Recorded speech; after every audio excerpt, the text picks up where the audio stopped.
El sincronismo atmosférico cristalizando el ambiente se estabilizó con las nubes blancas que rondaban en el cielo. Con el espacio un poco lóbrego, la casa de los Balsier, bajo la oscuridad del invierno se notaba algo triste y casi lúgubre. Entre el canto del gallo y el sonido de la locomotora comenzaron a asomarse los primeros síntomas de la aurora boreal, que salía rojiza desde las primeras horas del amanecer, sellando el cielo de un ambiente frígido, tempestuoso y algo nebuloso, intensificando el frío. La parte norte de la bóveda azulosa, seducida por el radiante sol de la mañana, se iba cubriendo con las nubes blancas que eran arrastradas por el aire, trayendo consigo un entorno sombrío y un poco afligido. El ambiente velado de la mañana provocó que en todo el Villorrio se sintiera la calma. Con la llegada de la tarde, el silencio taciturno en toda la extensión del valle hasta la falda de la montaña, seguía siendo notorio. Por un momento, el sonido suave de la brisa, el movimiento del polvo de la tierra árida, y la oscuridad que producían las nubes que habían cubierto el cielo por completo,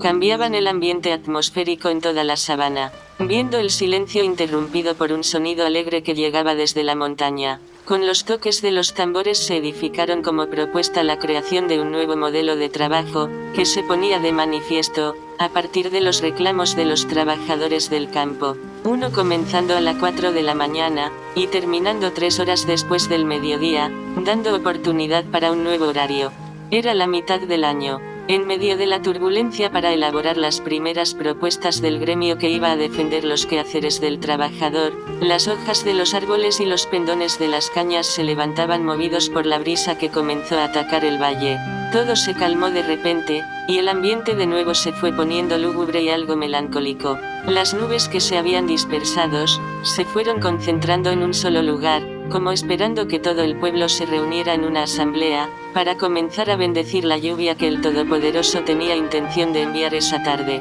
Delante del caserón de madera que cubría un lado de la puerta de entrada al cañaveral, se encontraba la pequeña casa, con sus paredes podridas por el rocío de la lluvia, las espumas de las olas que subían hasta sus maltrechas vigas y las bases destruidas por el agua que subía desde el arroyo, mojando las columnas en las que se entrelazaba su techo, lleno de flecos por los ripios de las hojas de cañas y las gramíneas de las pangolas secas, que se pegaban a las paredes de las tablas cubiertas de carcomas. La pequeña casa se notaba como una choza indígena que había extrapolado la frontera del tiempo. En la puerta había puesto un letrero que rezaba: "Si lo encuentra, cobre su recompensa", con una foto del hombre de machete mágico al lado de una manada de cerdos rodeada de libros. La humedad de las raíces de almácigos que rodeaban la parte trasera de la vivienda, y las hojas podridas que caían sobre su techumbre, iban silenciosamente destruyendo el inmueble. Con las tejas deterioradas, y el piso cubierto de una tierra mojada que cubría los lados, el frente, y el centro de la casa, la vivienda parecía desplomarse en medio del pantano. Paneles descalabrados de chirroc lleno de légamo, limo y musgos, dividían la cocina y la habitación, dejando una portica para atravesar de un lado a otro, entre cajas vacías y pilotillo de madera que servían de asientos. Con una anchura de un pie, la puerta apenas podía cerrar a un lado, llamando la atención de los amigos de la familia que iban a visitarlo, en las noches de planificación del sindicato, algunos con la intención de conseguir información para la conquista de la lucha. Su forma de pernoctar dentro la vivienda, la simplicidad con que se habían acostumbrado a vivir y el sostenimiento de las claraboyas de canas inventadas por su dueño, eran considerado como infrahumano por los amigos que los visitaban. Una mesa grasienta de 3 patas, producto de la búsqueda de Jaimite entre los contenedores de basura del ingenio, se encontraba en medio de la sala como único bártulo de prestigio.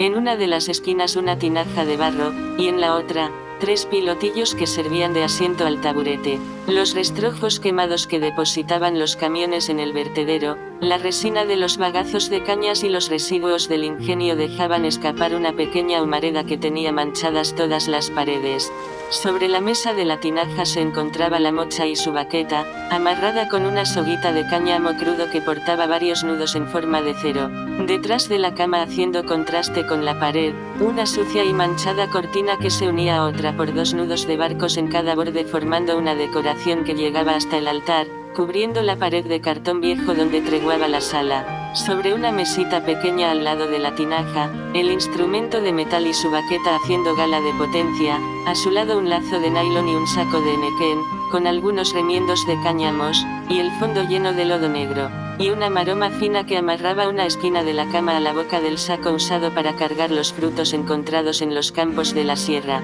Con el cielo puesto en tensión por la lluvia caliente que abatía el valle, el anuncio de un ventarrón por la brisa entre los árboles, puso nervioso al hombre del machete mágico, temiendo que su vivienda se desplomara en medio del fenómeno. De pronto, la casa comenzó a recibir un hilo de luz que entraba directamente a la mesa donde estaba la mocha, llegando desde las nubes a través de las hojas de los árboles, tocando los filos del machete que emitía unos destellos poniendo la mesa a temblar con el cambio de luces. Como si cobrara vida, el hilo de luz cambiaba de color cada 2 minutos, y se desaparecía cuando hacía 5 cambios, mientras en las nubes se iba ocultando el crepúsculo amarillento que se notaba en el lejano horizonte, produciendo una sombra que adelantaba la noche, tiñendo la bóveda azul de un negro intenso que no dejaba ver las caras de los ocupantes. La sombra se movía en los rincones como si quisiera escapar de un embrujo. Al ser un cuchitril abandonado en medio de los campos de gramíneas, la vivienda usada para guardar el pasto para el ganado de los colonos,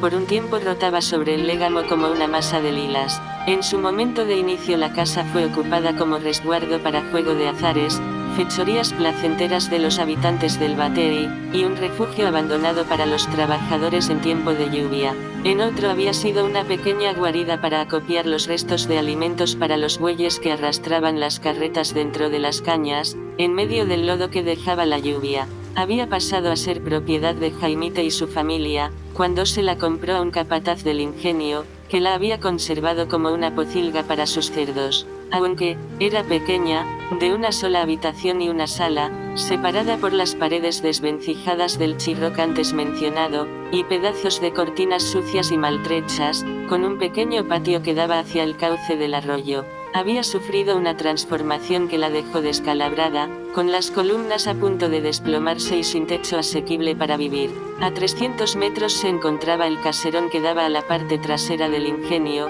en el que los cañeros dormían como harapos viejos preparados para irse al despeñadero. Las condiciones infrahumanas en que vivían sus compañeros, provocaron en Jaimite y su esposa la búsqueda rápida de un lugar para vivir, encontrándose con una morada que le permitió pernoctar sin las molestias de sus compañeros. Al escuchar las gotas de agua caer sobre el techo, Jaimite Valsier se levantó más temprano que nunca. Faltaban minutos para las 4 de la madrugada, cuando sus pies se posaron sobre el frío y melcochado suelo de la pequeña casucha, esperando encontrar partes de sus ropas sobre una vieja silla colocada en una esquina a poca distancia de la cama grande, y los pilotillos que separaban el espaldar de las paredes y el altar. Debajo de la cuna de la niña, estaban algunas partes de los utensilios que utilizaba en su trabajo en los campos de caña. En otra esquina más adelante, encima de la pequeña mesa, se encontraba su compañera inseparable, esperando que la enfundaran antes de salir. El polvillo de rape arenoso que entraba del patio a la habitación absorbido por los presentes, al mojarse con las gotas de rocío que habían caído del techo, emitía un olor a tierra húmeda, que invadía en la nocturnidad casa por casa las habitaciones, contagiando los pulmones de quienes en ella dormían,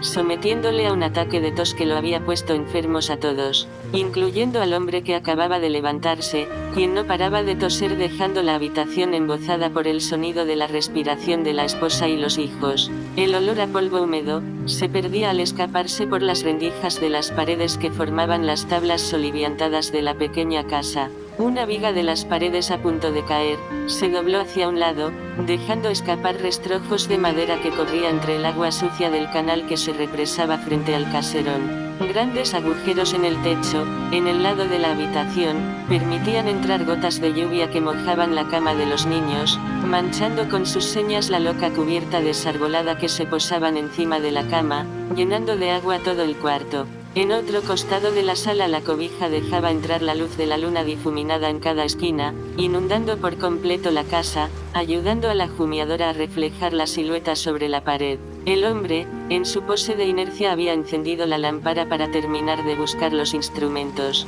La cubierta de una hoja de zinc, encendida por el reflejo de la iluminación de la luna, dibujaba en la cama una extraña sombra amarillenta que cubría de esquina a esquina el catre y una parte de la cuna de la niña. En la sala, la luz de la lamparilla de queroseno bailoteaba con la brisa que entraba por las rendijas, bifurcando la silueta, y permitiéndole buscar los utensilios que faltaban con más facilidad, dejando escapar por la rendija un pequeño hilo de luz que sobresalía por los agujeros del techo. La lamparilla agitaba su flequillo de luz con la brisa que entraba por la rendija, creando con su reflejo unas imágenes estrambóticas que preocuparon en su cerebro. Con los pies doblados, se arrellanó frente al altar, pregonando la homilía que realizaba antes de salir de casa. Para ubicarse mejor entre las cuatro paredes, movió la lamparilla, variando las siluetas entre el techo y la cortina sobre la puerta de salida. Como flechado por los santos, terminó de rezar su plegaria,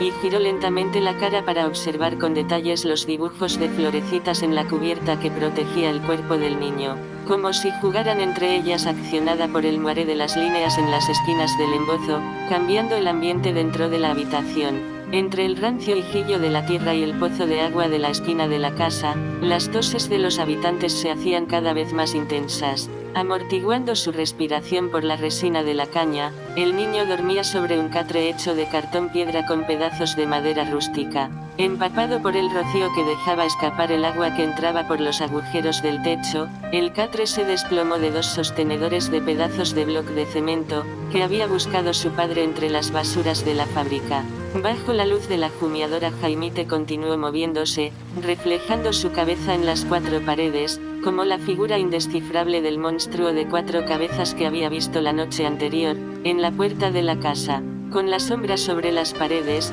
se mantuvo por varios minutos intentando dibujar en su cerebro la estampa de una impresionante imagen, que se reflejaba desde la sala hasta la mitad de la habitación. A medida que se movía en el cuarto en posición de orangután, iba encontrando pequeños detalles de unos panfletos cubiertos de agua que había dejado caer el día anterior, cuando iba a salir a trabajar.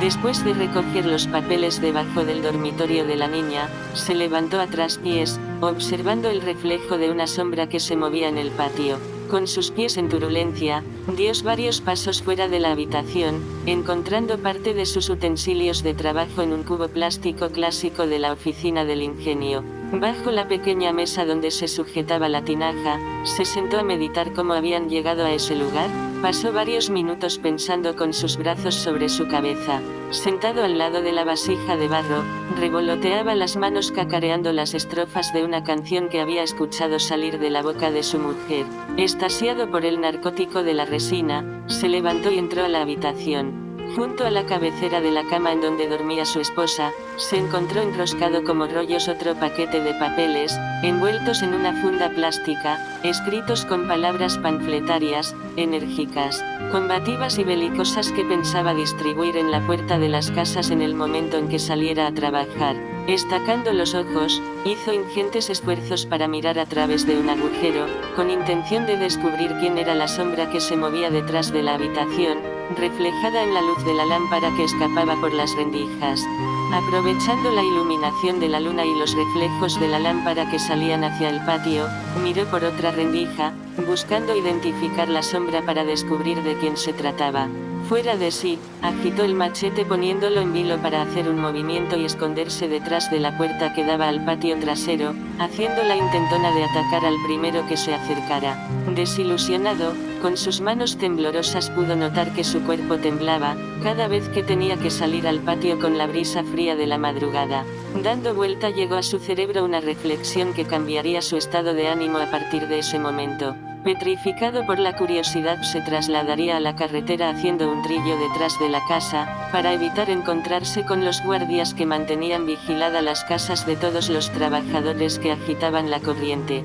Al abrir la puerta delantera se dio cuenta que la niebla manchaba de blanco el verde de la maleza que rodeaba el techo de la vivienda. Después de apagar la lamparilla salió al frente de la casa, buscando entre la densidad de la neblina los reflejos de alguna luz que se notara en el camino. Asustado volvió a la sala, se tranquilizó, fijando su vista en la puerta que daba al patio trasero, intentando descubrir de nuevo el movimiento de la silueta que había visto minutos antes. Perdido en locos pensamientos, vagó en el aire por un periodo de media hora, tratando de volver a ver las siluetas para identificar rostros de amigos entre las figuras que se movían bajo la espesura bruma blanca. Impaciente abrió la puerta, sacó la cabeza y relojeó hacia los lados, esperando encontrar a alguien de su compañía detrás de la casa donde había visto las siluetas moverse en la turbiedad de la noche. Bajo la sombra de la madrugada, los braceros cada día amanecían con una misión en sus cabezas: llegar antes de que la brigada y los capataces abandonaran el estacionamiento,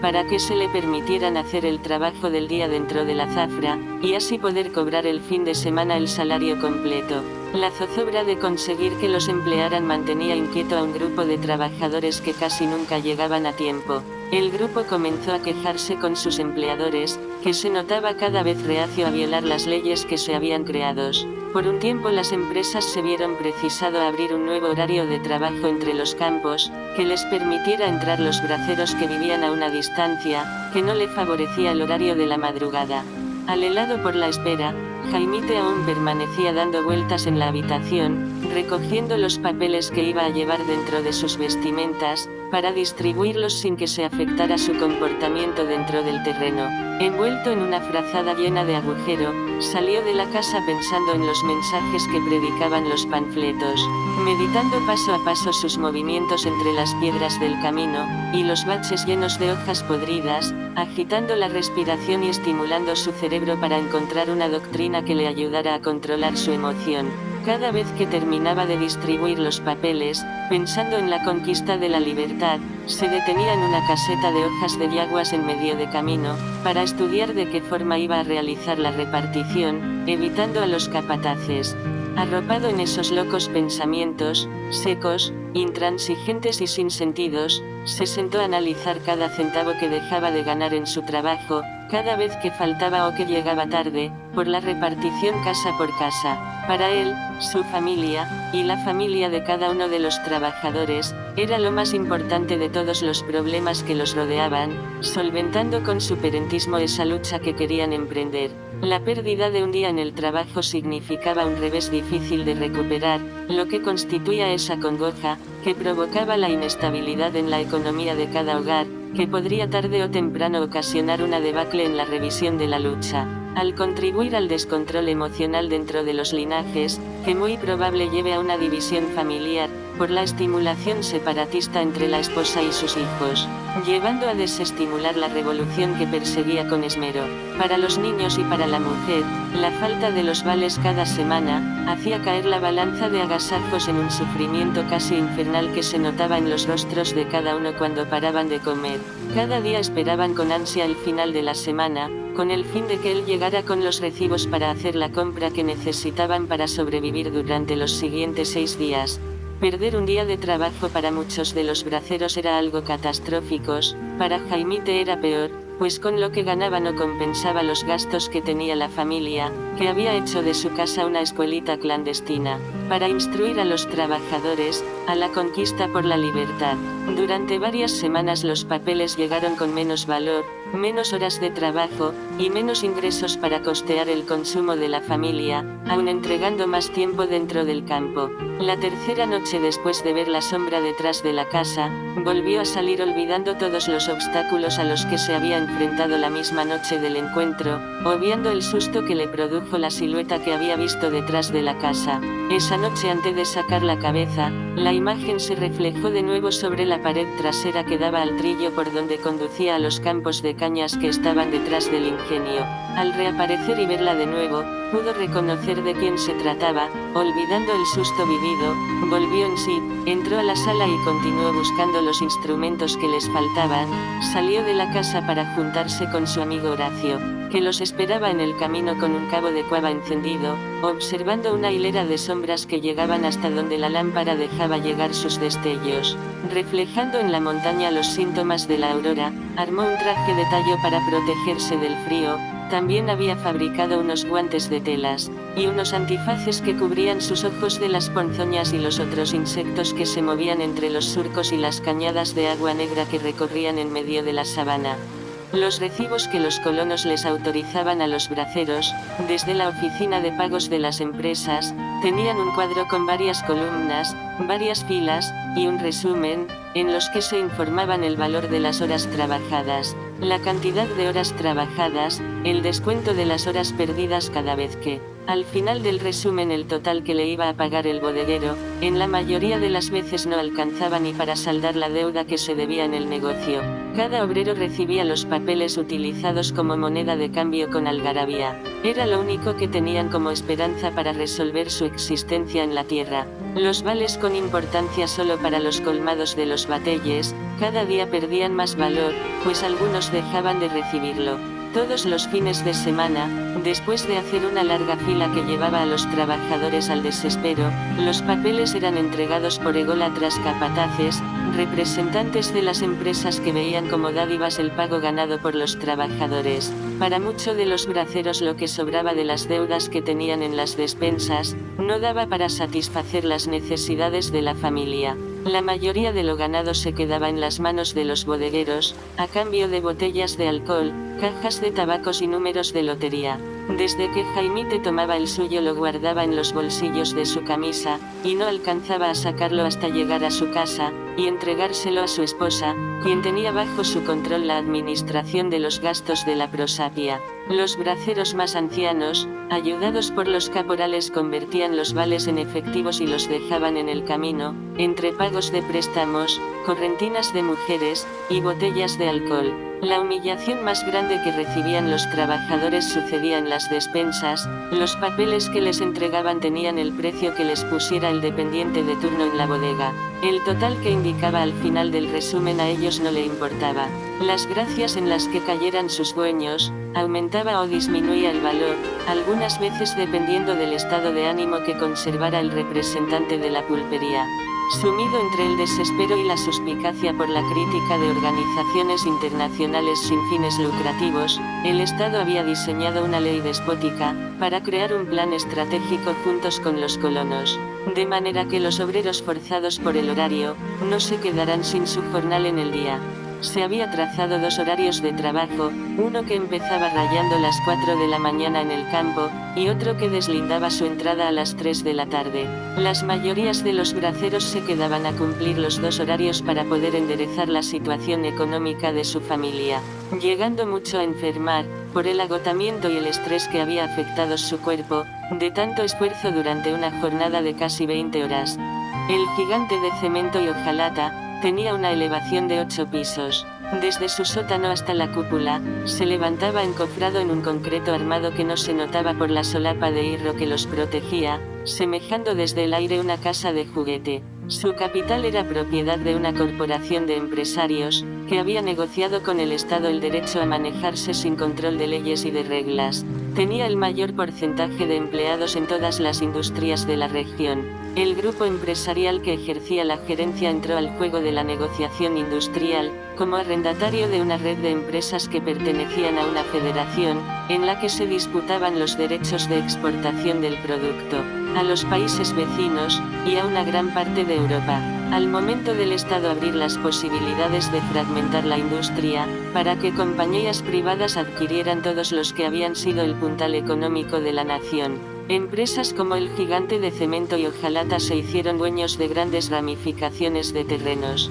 con sus extensos campos de cañas cubriendo la 3/4 parte del valle, con sus parcelas, sus cañadas y sus riachuelos, ocultados entre grandes empalizadas de pellizca de acero y árboles gigantes de rejas de alambres de púas y cordones de cundeamor. Se rodearon de los terrenos cambiando de dueño, de estructura y de organización en sus mesas administrativas. La vieja nave, parecida a una citadella truculenta, abandonada en medio de las amplias extensiones de gramíneas reverdecidas, rodeadas de maltrechas casuchas cubiertas de polvo y habitadas por braceros, abrigadas por la parafina y un légamo melcochoso que salían de sus chimeneas. Las paredes de la molienda parecían sucumbir ante los rayos de sol que la mantenían ardientes desde que salía hasta altas horas de la noche. Las hojas secas de las cañas que proliferaba entre los surcos, fomentaban el fuego en los grandes campos, dejando montones de cenizas que rodaban desde la cima de la montaña hasta la entrada principal del villorrio.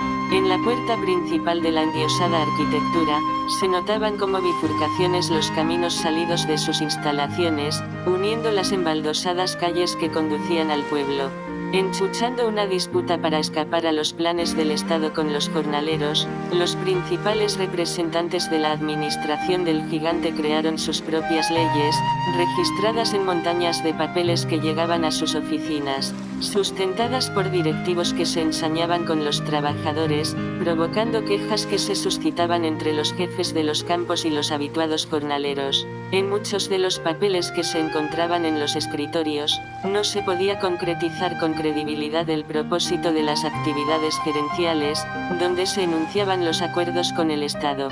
Caminando en filas, todas las mañanas los trabajadores, sin entender nada de lo tratado, se detenían a observar con cuidado cada viga de hierro y los enlates que sostenían sus columnas oxidadas, con los cuales se completaba la estructura arquitectónica de la vieja nave. Al lado del gran caserón de hojalata, grandes pilas de basuras y bagazos formaban los contrafuertes que sellaban la entrada al dique por donde salía la parafina. En la salida principal, que daba a las grandes extensiones de tierra, se encontraban los carruajes que transportaban a los jornaleros, y en una esquina, en un patio lleno de escombros, los cacharros de esos mismos carros que habían servido en otra época. En otra pendiente, después de la entrada principal, se encontraban pequeños asientos fabricados de tallos de gramíneas, como si fueran muñecos con vida, en medio de un terreno baldío, donde se reunían los caporales y sus subordinados para recibir las órdenes impartidas, y las instrucciones que tenían que implementarse en atolondrados días de trabajo. Los gritos de los caporales no se escapaban al silencio, para hacer sentir entre los jornaleros el objetivo de cumplir las metas que se habían trazado durante la semana. El grueso hilo de humo que salía de su chimenea, los despojos de los bagazos y el polvo que flotaba en el aire envolvían las pequeñas edificaciones que rodeaban la casona, convirtiéndola en una masa nubosa que figuraba a los lejos como pirámides de ladrillos almidonadas, con dibujos de carabelas por donde entraban y salían todo el que iba hacia la gran edificación. En ellas se encontraban algunas de las oficinas más pequeñas y los departamentos que regían la administración del complejo, en pequeñas casas de concreto, que servían de refugio a los que llegaban del pueblo con el objetivo de dar los servicios administrativos. También había amplias cocinas con su comedor, salas de descanso y cuartos de estudios para la tranquilidad de los letrados que manejaban los libros y las cuentas, cerebros gerenciales que regentaban el destino de la empresa. Del otro lado, en los pasillos de la plaza de los comensales administrativos, se encontraban salones de conferencias, sala de fumadores, y cuartos de recreación para el deleite de todos el que iba por su pago. Las oficinas principales de las gerencias se alojaban en el cuarto piso del caserón, resguardando espacios misteriosos, que almacenaban papeles que contenían registros secretos. En ellos se controlaban el poder económico de la asociación que había adquirido la empresa, protegidos en baúles de acero inoxidable de alta seguridad, organizados de forma vectorial, enclavado en tablones de madera y viga de hierro sólido, donde se hallaban otros papeles que tenían que ver con las leyes que les habían emitido los gobiernos. Las puertas electrónicas con numeraciones indefinida no podían ser tocadas por manos obreras, que no fueran autorizadas por los directivos de mayor jerarquía dentro del organigrama gerencial que regía todos los pormenores de la regencia. El mapa de la estructura administrativa se encontraba en una esquina, escondida entre cuartos con lámina de hierro pulido en todo el piso. En los pasillos se hallaban herméticos anaqueles de acero inoxidable, donde la oscuridad que reinaba era inescrutable. Los papeles que se encontraban en las gavetas de esos archivos tenían que distinguir la violación de las leyes constitucionales y los controles del Estado, obligando a los trabajadores a cumplir con las reglas que ellos mismos habían elaborados, obviando reconocerles los derechos que les correspondía. En horas fuera de labores, todas las oficinas eran custodiadas por un contingente de guardianes preparados por la misma empresa, con la intención de conservar el control absoluto, sin revocación, dentro del perímetro de la estructura arquitectónica. Para asegurarse de su ignominiosa maniobra, Todos los días usaban formas distintas de manejarse con la seguridad, para salvaguardar bajo estrictos controles estos espacios,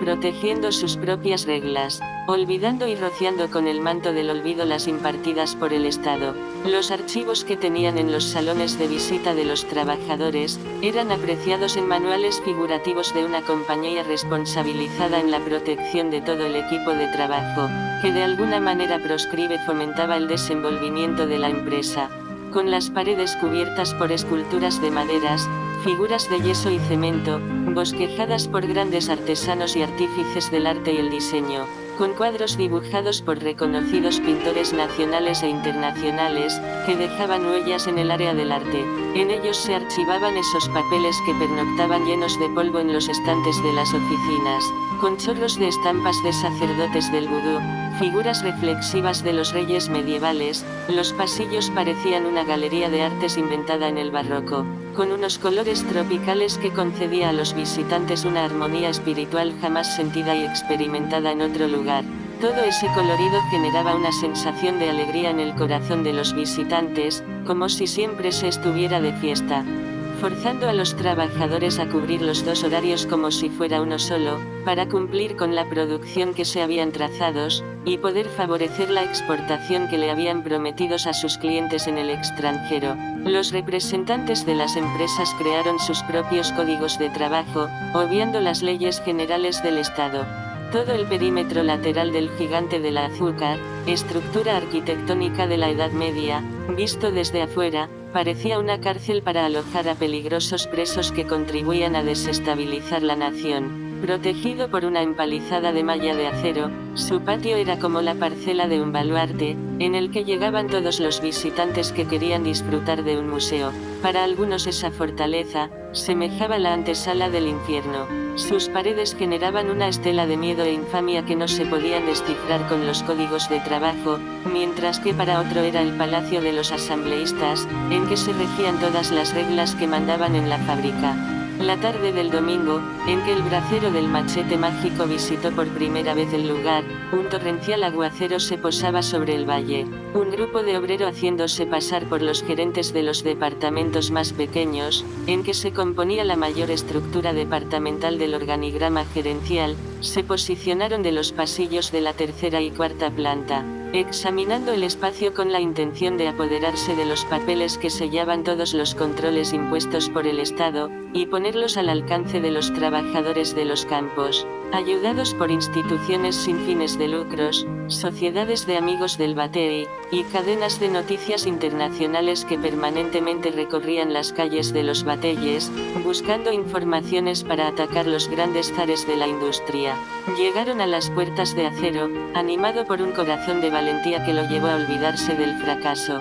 Las injusticias que se ceñían en el interior de aquella maléfica edificación quedaron a las descubiertas, con los papeles interdictos que comenzaron a moverse por las calles, arrastrando las ínfulas malignas de sus intenciones perversas, muchas de esas finalidades justificando el delito de asaltar las enramadas, acabar con las cabezas de algunos trabajadores que se resistían a cumplir con los pautados. Los braceros en sus mayorías habían perdido su fe de vivir, de estar en familia, de compartir después de un largo jornal y de fabricar la fantasía que siempre le había robado la vida. Muchos odiaban hasta su propia existencia, aborrecían su destino, por el trato al que habían sido sometidos en nombre de Dios.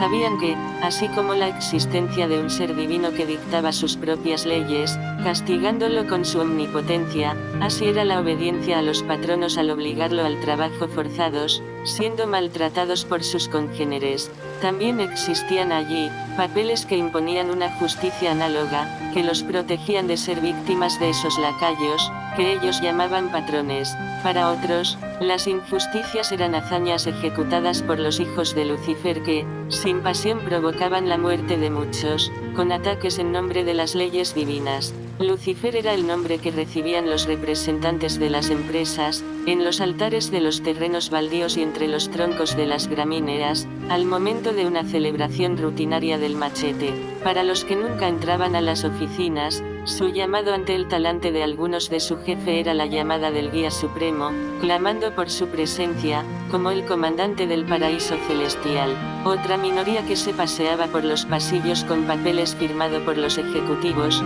donde se pregonaba sus reputaciones, y sus realces eran dignas acciones que repercutían en los campos, a la falta de reclamo por sus derechos. Con informaciones fetiches, algunas veces adulterados, los braceros comenzaron a pensar en la formación de un sindicato, que lo llevara a lograr cosas que no podían por no estar organizados. En los alrededores del entramado industrial en las horas nocturnas, se tejían artimañas insólitas, que solo los gerentes podían explicar. El entorno de la plaza para los visitantes del exterior, no eran más que jardines y pasadizos decorados con flores y figuras esculturales, talladas en maderas, barro, cemento, bronce y mármol, usado para el deleite de la vista de aquellos desconocidos que hacían registros temporales en la empresa. Conectadas por estrechos pasillos a senderos entrelazados, utilizados por los empleados como atajos para llegar a las oficinas principales, y a los distintos departamentos que se notaban a oscura en horas de receso.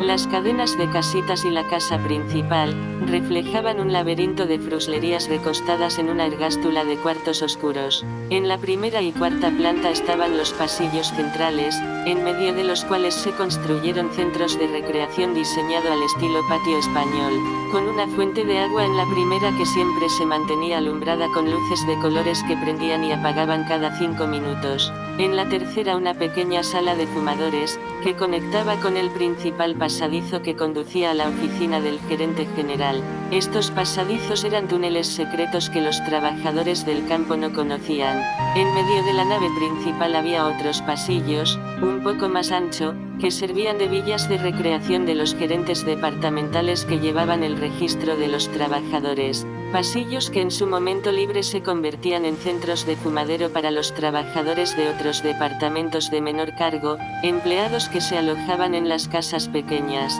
señoriales que habían llegado al lugar con intención de llevar el control de la compañía, ubicado en unos espacios construidos para acumulación de papeles. En las travesías que estaban alrededor de los gazebos y las ergástulas que llegaban al depósito de bagazos, se alojaban otros almacenes con montones de papeles donde rezaban las leyes que ellos elaboraban para contratar los trabajadores. Los momentos de ocio de fumadores era aprovechado por algunos, para enterarse de la situación dentro de las oficinas, y el funcionamiento de la empresa en su nivel de operaciones en el campo, y relación de comercio con otra nación.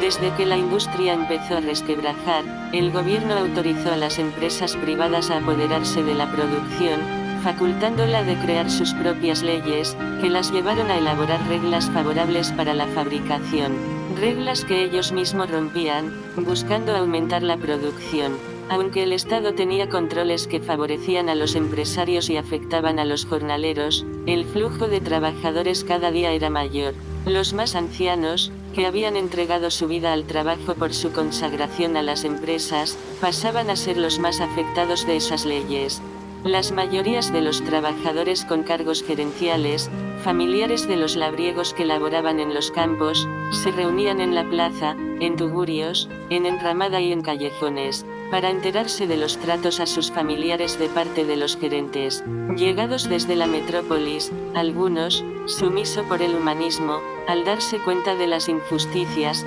sufrían la ignominiosa agonía de ser atacados por una amargura funesta que llevaba a su cuerpo a redimirse en la penumbra de su cerebro, reflejando inquietudes que eran descubiertas por los lacayos de la industria. A muchos de los trabajadores puesto en complot con los oficinistas, esas inquietudes no les permitían conciliar el sueño con tranquilidad, algunos perteneciendo a familias que no conocían otra cosa que no fuera el corte de las cañas. Como creyentes en un solo Dios, llevaban la pena en el corazón, al observar cómo sus mismos congéneres eran maltratados por los regentes en sus propias caras. Otras veces los mismos trabajadores tenían que convertirse en lacayos de sus familiares, llevando denuncias a las oficinas, al no tener otra alternativa para conservar su trabajo y aumentar sus sinecuras abortivas. La pena a la que estaban sometidos, lo mantenía vapuleado día y noche, sin poder hacer nada para cambiar lo que veían a su alrededor. Esa agónica e increíble preocupación provocaba atrasos momentáneos en sus funciones dentro de su trabajo,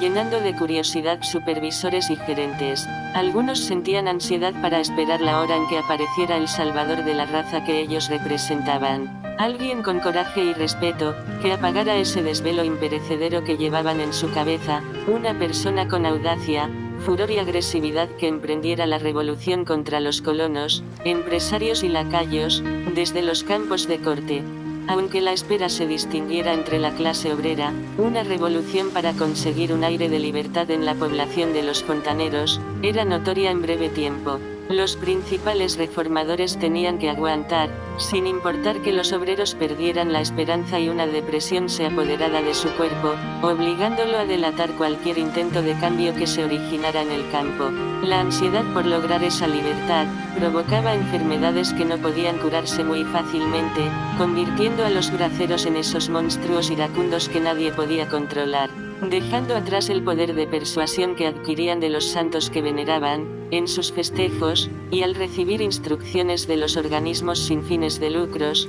que hacían vida en las enlodadas calles de los villorrios, con los que fueron congregando como grupos que se formaban en los callejones, entre jóvenes que luchaban por su propia voluntad y no por la sociedad. Poseído por un miedo insólito comenzaron a moverse, guardando en sus pensamientos actos criminales que se alimentaba con la rabia que adquirían, cada vez que eran tratados como animales. Otros, almacenando su furia, se refugiaban entre los sembradíos con los hierros en las manos, esperando que la dichosa revolución se armara. Desde que apareciera el gran Salvador, que lo iba a ayudar a conseguir la libertad que se buscaba desde siglos atrás, sometido a un calvario en medio de los baches, los braceros se fueron acostumbrando al sufrimiento, dejando pasar el tiempo para luchar en comunidad. En muchos de los casos, los empleados de jerarquía fungían como abogado del diablo, supliéndolos desde las oficinas con informaciones furtivas, destinadas a las actividades de la gerencia,